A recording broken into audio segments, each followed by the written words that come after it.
સુરત શહેરના ઊન સ્થિત Naira petrol pump નજીક એક ગંભીર અકસ્માત સર્જાયો હતો। ટુ વ્હીલર બાઇક અચાનક સ્લીપ થવાથી બાઇક ચાલકનું ઘટના સ્થળે જ મોત નીપજ્યું હતું।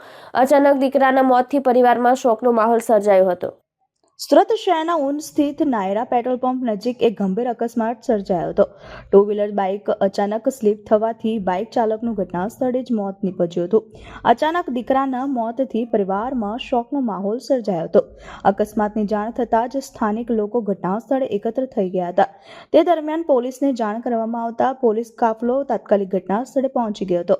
પોલીસે મૃતદેહને કબજામાં લઈ પીએમ અર્થે નજીકની હોસ્પિટલ મોકલી આપ્યો હતો। પોલીસ દ્વારા અકસ્માત અંગે ગુનો નોંધી વધુ તપાસ હાથ ધરવામાં આવી છે। અકસ્માતનું ચોક્કસ કારણ શું હતું તે જાણવા પોલીસ તપાસ કરી રહી છે। જુવાન દીકરાના મોતથી પરિવારમાં ભારે શોકમાં ડૂબી ગયો હતો।